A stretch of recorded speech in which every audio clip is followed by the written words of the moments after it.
Responsibilities and problems within any company must be absorbed by a role. And without a clear understanding of who does what, you, the owner or manager, are a slave to who you have hired. Good afternoon, my name is Lorenzo. I've been in N.E.M.T for almost a decade, and I've spent the last couple of years managing operations inside of an ambulance company. This video is called The Role Structure, and I'm going to explain how to structure your roles, your boundaries, so that way your non-emergency transport company can be successful in its functions, can be successful in retaining employees, and scaling. So let's talk about the core problem. The problem is too many companies right now are running with too many responsibilities, too few roles, and no boundaries. This, in essence, creates a leadership that's always putting out fires. To fix this, you need a structure that absorbs problems instead of passing them upwards. My model for that structure is called the pod. So now what I'm going to do is I'm going to walk through the 6 to 7 positions within my pod. I'm going to go through what each role does and what each role will not do.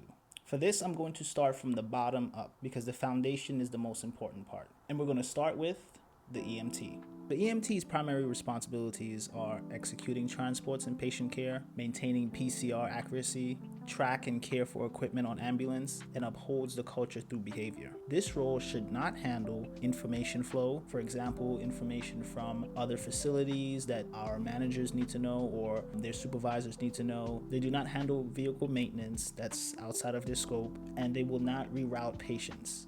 Sometimes in these companies, because there's so much incompetence when it comes to their owners or their supervisors, they will take it upon themselves to decide what happens with the patients. Now, this is terrible, but it happens. And it's very important that you make sure that it does not come about. Next is the E.M.T. lead. Now, their primary responsibilities are the same as the regular E.M.T. They're going to be on the truck. They uphold culture, company standards, and in-field EMS regulation during employee orientation or third rides, as well as any other day. Now, third rides are essentially you want to get the employee acclimated to the environment. You want to have them running through the simulation. That's the best way for EMTs to learn. Another one of their responsibilities are they escalate field issues upward, including employees not doing what's asked in the form of uncared for equipment not being replaced, or not in adherence to Georgia ground ambulance inventory sheet, as well as truck cleanliness. These are your eyes for the trucks, because your managers and your supervisors will be far too busy. Now, what they should not do, they should not be human resources. They should not discipline anyone. And they also do not interfere with patient routing and scheduling. The E.M.T. lead is the peer level stabilizer. They tighten standards without becoming management. Now, the field supervisor and their responsibilities. They oversee the truck compliances. They schedule maintenance as well. They resolve conflict. They enforce standards, and they can discipline. You have to give your management an opportunity to be management.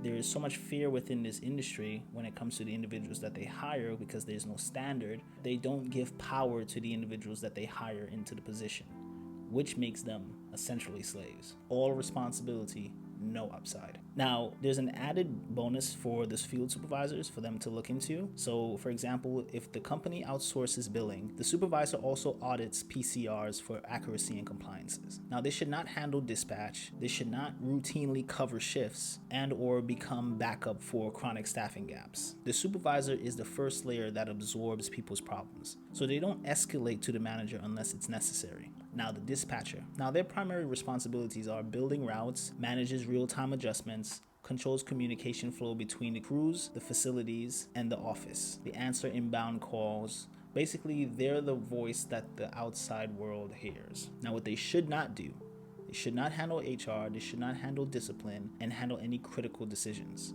The dispatch absorb coordination problems within and outside of the business. Now, here's an added part, billing. Billing can be done in-house or outside. Usually at the beginning of the company, you want your billing to be outsourced. It's easier, you don't have to worry about the compliances, the authorizations, and all of the little things that Medicare wants you to pay attention to. You can outsource that for a little bit until you get to a point where you're in your full pod, which is usually about 6 to 7 trucks running, 6 days a week, 6 to 8 patients. That's a lot. And that's a lot of money that's going out, which you can essentially pay somebody on the inside to do. So here's what you want billing to do. Billing manages claims and denials, handles RSNAT and prior authorizations, audits PCRs for compliance, and documentation accuracy, links field documentation to reimbursement. What they should not do: they should not dispatch. They should not handle HR and or discipline. If this function is outsourced, the company loses training feedback loop. If this function is internal, the company learns. Next, we're getting to the head, and we're going to start with the operations manager. So the operations manager's responsibilities are as follows. They own the daily execution of the pod. The trucks, the compliances, the employees, making sure that they're doing their job, essentially what it is. They oversee HR, quality assurance, compliance, and culture, as I said. They own employee scheduling, meaning they hire, they fire, and they set up their hours.